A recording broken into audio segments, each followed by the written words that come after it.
Hello everyone. Today we're looking at the Smallbrook Studios kit of Harlech Castle. This one being called Loch Dunromin.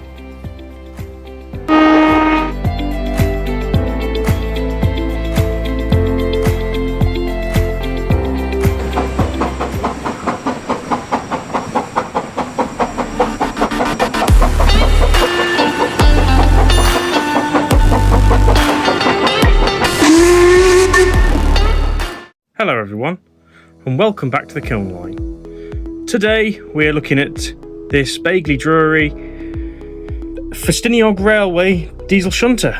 This one has been named Loch Dunromin on behalf of my friend Proper Chuffed and his layout Dunromin.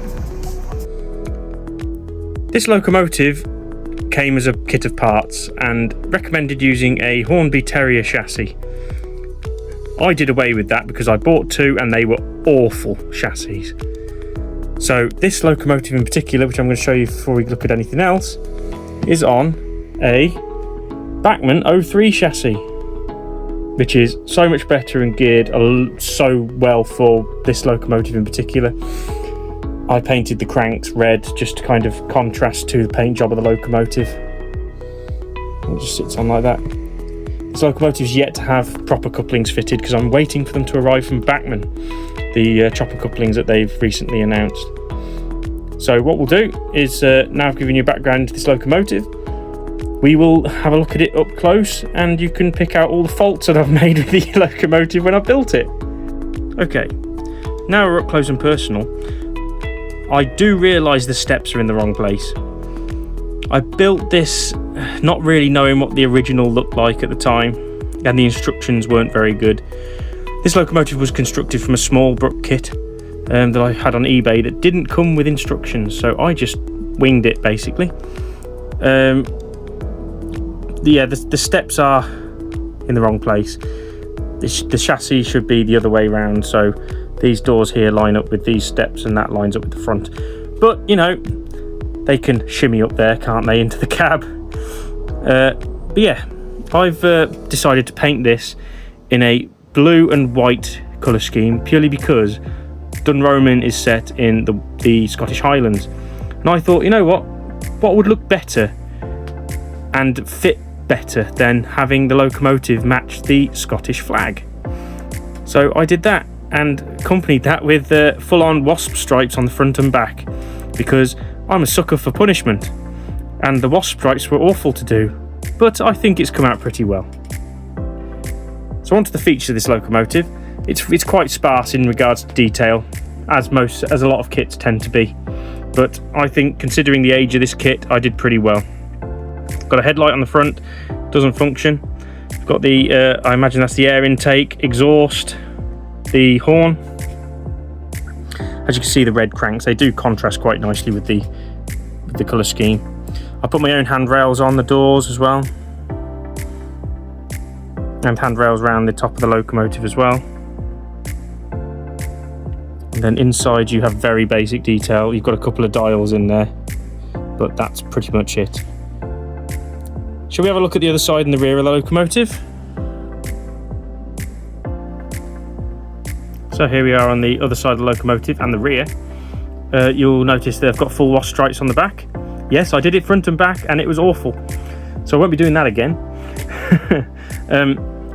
But as you can see, the paint job isn't particularly great on this locomotive. I did try and take my time and I used tape and a brush, which ideally would have been airbrushed, this particular locomotive. But it's come out okay and it looks the part when running around the layout, so I'm not complaining.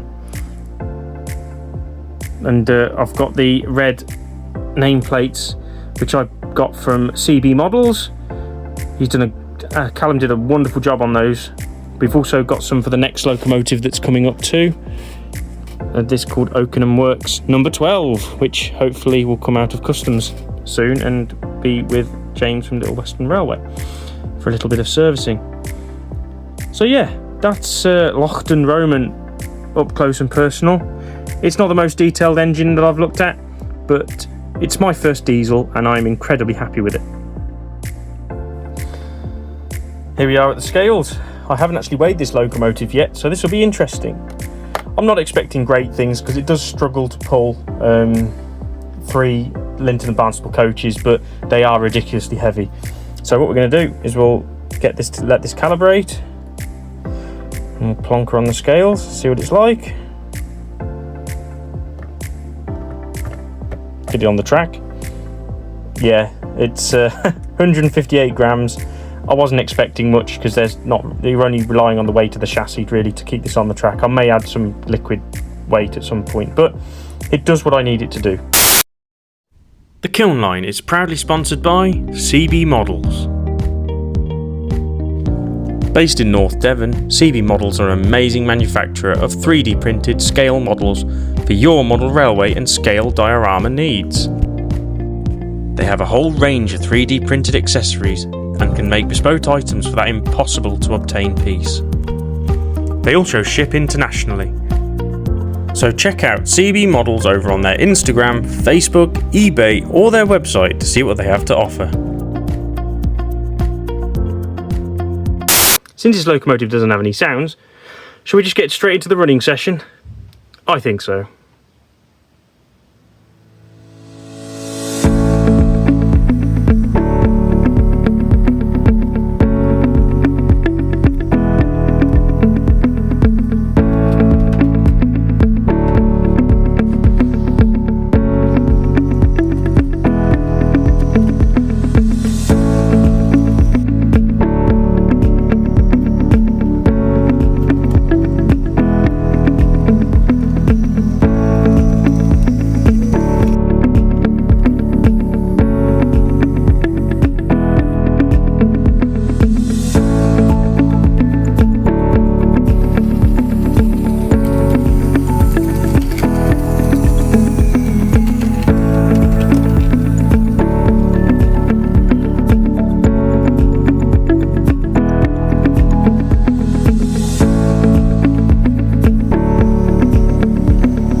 In summary, this kit, when constructed correctly, will make a very good copy of Harlech Castle. This locomotive is uniquely mined due to its defects, and I honestly don't mind it at all. The Bachmann 03 chassis is by far the best chassis for this model, and it does have the correct gearing to make it run like a diesel shunter should. It does need a rotary tool though, however, to make it fit into the body correctly, as the body itself is designed for a old school Hornby Terrier chassis. This locomotive is the first diesel for the Kiln line, and it definitely won't be the last. Smallbrook kits have somewhat a reputation for being tricky kits to build, but this one was relatively straightforward, except for the steps, obviously. Loch Dunromin has proven to me that sometimes I have no idea what I'm doing, but that's half the fun, isn't it?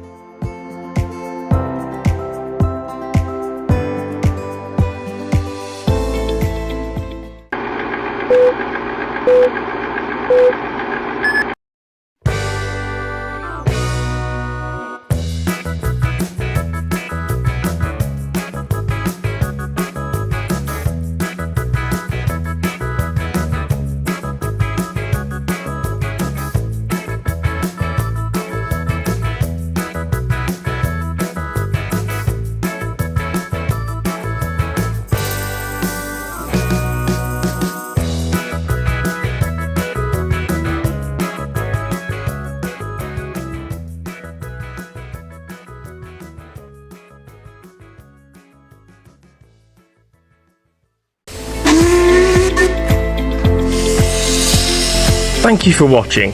Please like, subscribe, hit that notification bell and even comment if you want to see or hear more from the Kiln life.